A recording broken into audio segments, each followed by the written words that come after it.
Hey there, I'm Brant, and this is our three things today. It's three lessons from Jesus about how to treat women. And I know there's a lot more lessons than this, but it's called three things, so pick three things. The first thing, I think all of these are very relevant, by the way. The first thing is just plain respect.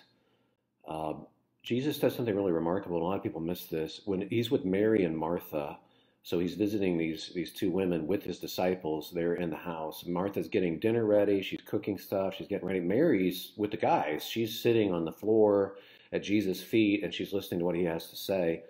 What's often missed in that story, if you go to a lot of cultures in the Near East today, or Asia, or there's a lot of different places. I've been to a few of these different countries where women aren't allowed, even now, to sit on the floor and hang with guys in a house like that. I've been in meals where I'm respecting their culture, but I'm sitting on the floor and they're handing the food underneath a curtain from the kitchen, or the little kids bring the food out, and we never see the women while we're there because us guys are all in there sitting on the floor, sitting in the living room, talking about the important things. And for Jesus to allow Mary to break that barrier is significant. And Martha may have been very upset about it when she came in to complain to Jesus about it. I think it's funny because one thing, she's mad because she's doing all the work, right? But Jesus also says, "Oh, you're upset about many things."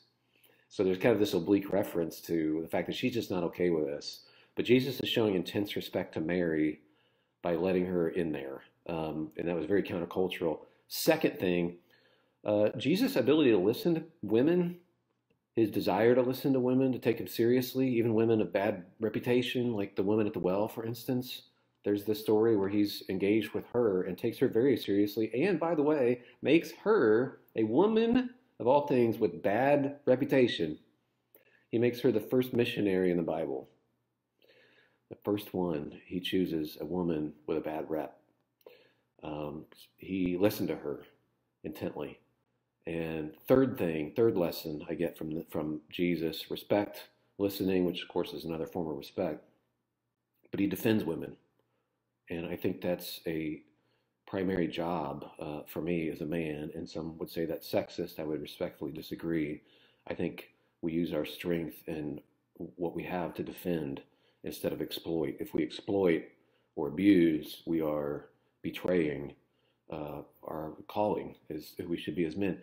But I love this story where he's actually defending the woman who's caught in adultery. She's being publicly humiliated.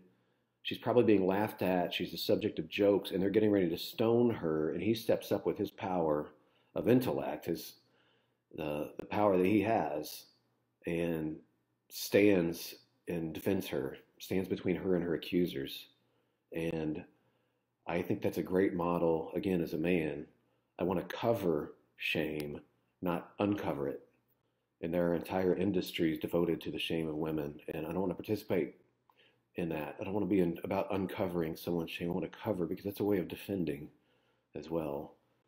So those are just three things. There's a lot more, of course, but if somebody wants to follow Jesus, I actually want to follow Jesus. I like to do the stuff that he said to do and things that he showed to do. He's giving us a master class on how to be a man. And I'm signing up and trying. So thanks for watching.